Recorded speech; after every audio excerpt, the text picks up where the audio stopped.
Merci d'avoir fait le choix de cette vidéo. Sois le bienvenu, c'est un plaisir de te retrouver aujourd'hui. Et dans cette vidéo, on va parler de Robert Greene et de son livre Les 48 lois du pouvoir.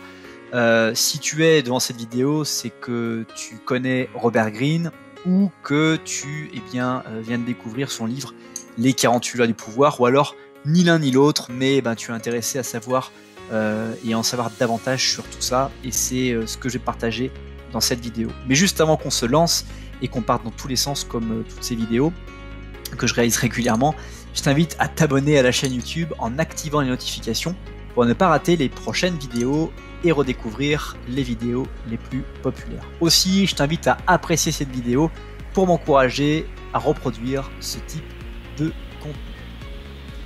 Alors, les 48 lois du pouvoir est un livre important dans l'histoire de Robert Greene, puisque tu le sais peut-être pas, mais ce livre-là, c'est le premier livre qu'a écrit Robert Greene, et c'est un livre qu'il a mis énormément de temps à écrire et qui était pour lui inespéré, puisque Robert Greene a mis très longtemps à se trouver, et avant d'être cet écrivain peut-être mondialement connu, c'était une personne qui a enchaîné énormément de boulot, qui a eu une vie sociale très stimulante, très stimulée, mais dans laquelle il gardait la frustration, la désespérance de ne pas trouver, on va dire, sa voie ou savoir ce qu'il aimait vraiment faire dans sa vie pour être épanoui.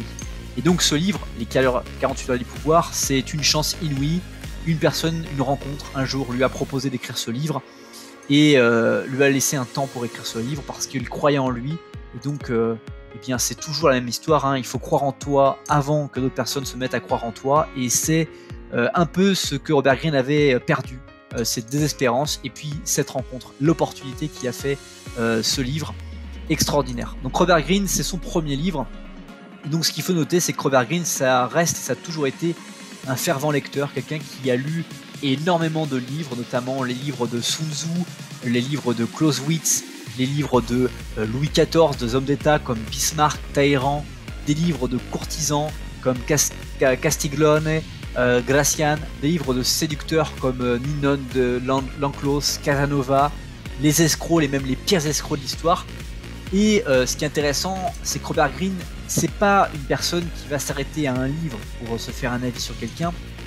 Il va en lire 3, voire une dizaine sur une personne, de façon à essayer de cerner et de s'imaginer s'il avait rencontré cette personne comme s'il la connaissait réellement. C'est ça qui est extraordinaire et qu'on ne trouve pas chez les personnes, chez d'autres auteurs que Robert Greene. C'est ça qui fait sa différenciation, sa personnalité, son authenticité. C'est cette capacité d'avoir lu énormément d'ouvrages et avec ces ouvrages-là, d'avoir en fait écrit une quintessence. Il est très souvent comparé à Machiavel, un grand penseur italien de la Renaissance, Robert Greene, pour ses côtés, on va dire, penchants qui lui sont sa réputation qui a été faite par les 48 lois du pouvoir, dans lesquelles vraiment il n'oublie aucune loi sur ce qui constitue le pouvoir d'un être humain sur un autre, ou le pouvoir de quelqu'un sur une autre personne, ou le pouvoir d'une entreprise sur une autre, ou sur une organisation.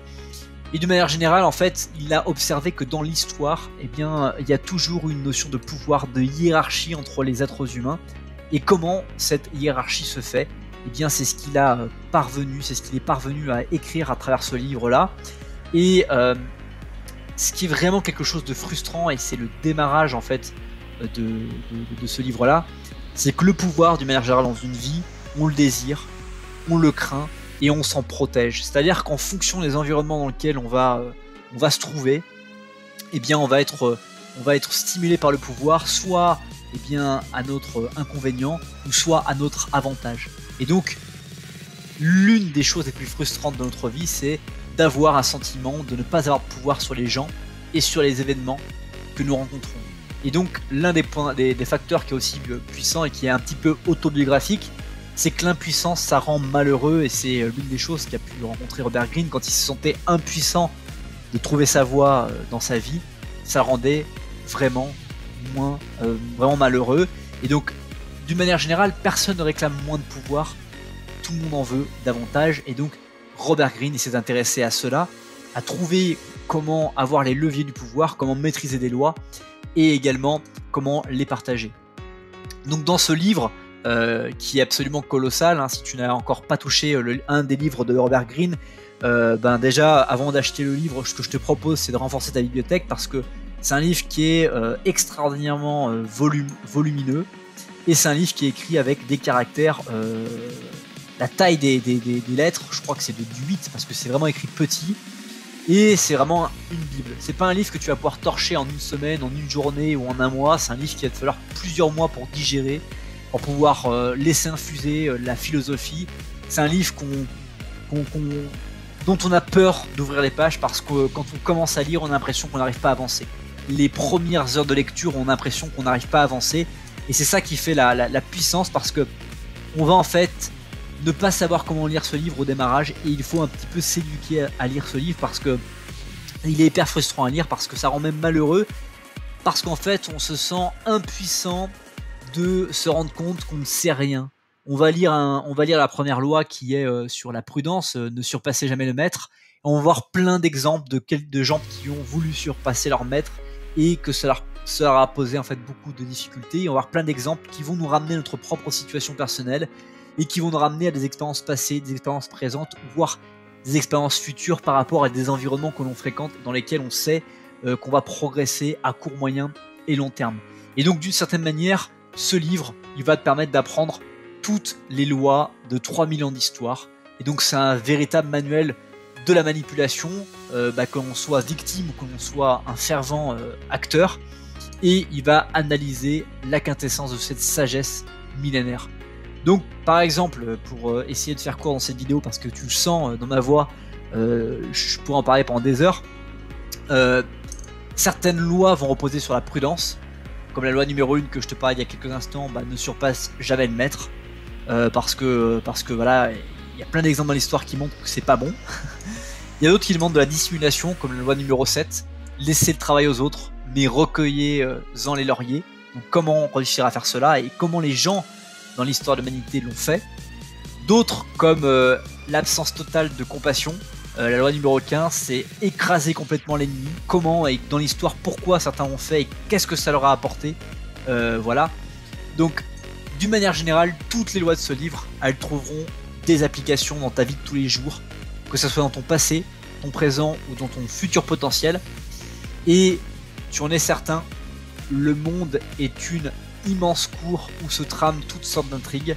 Donc au lieu de nier que c'est le cas, au lieu de nier l'évidence d'une certaine manière, apprends à exceller dans la course au pouvoir, dans la maîtrise des lois du pouvoir, pour les refuser. Et d'une manière générale, ce que je retiens de ce livre-là, et quand tu le lis une première fois, déjà tu as peur de le relire une deuxième fois, parce que tu te dis je vais encore consacrer beaucoup de temps, mais c'est absolument extraordinaire, parce que ce livre, tu peux prendre n'importe quelle page, et d'un coup, bim, il va t'aider à résoudre ou à avoir un nouvel avis ou un nouvel angle de vue sur ton existence.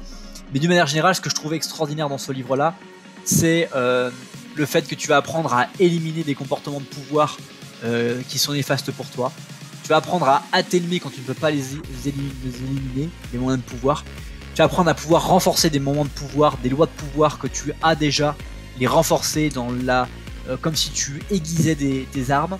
Et puis 4, tu vas pouvoir ajouter des lois de pouvoir, parce que tu vas apprendre d'expériences de l'histoire qui se sont passées, et tu vas réussir grâce à cela à pouvoir mettre en application dans ta vie ces éléments de pouvoir. Donc d'une manière générale, ce livre est vraiment quelque chose, est un must read, mais encore une fois, il faut avoir le cœur bien accroché, parce que tu sais que ce livre-là, tu vas pas pouvoir le lire exclusivement, tu vas devoir lire ce livre avec d'autres livres. Parfois tu vas être désintéressé, parfois tu vas être amoureux, parfois tu vas être impuissant, mais de manière générale, quand tu vas lire la dernière page de ce livre-là, tu vas en sortir différent, grandi, et tu vas avoir une satisfaction long terme, une gratitude d'avoir lu ce livre et d'avoir pris le courage d'être allé jusqu'à la fin de ce livre, qui sera vraiment, et c'est un sentiment que je n'ai eu qu'avec des livres de Robert Greene, qui va être durable dans ta vie, et c'est ça que je trouve absolument extraordinaire.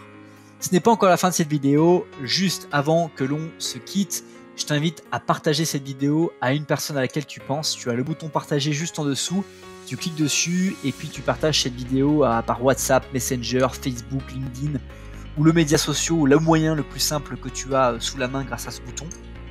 Aussi, je t'invite à me dire dans les commentaires ce que tu retiens de cette vidéo, qu'est-ce qui t'a impacté, qu'est-ce qui t'a motivé dans cette vidéo, ça m'intéresse vraiment de le savoir. Enfin, je t'invite à lire la description pour découvrir beaucoup plus que cette simple vidéo, avec notamment les cours, les formations en ligne disponibles en un seul clic que je te propose, ou le livre Les 48 lois du pouvoir dont tu trouveras le lien dans la description. Bref, d'autres contenus pour aller beaucoup plus loin d'une manière générale. Merci encore d'avoir fait le choix de cette vidéo. Passe une très bonne suite de journée et je te dis à bientôt pour une prochaine vidéo.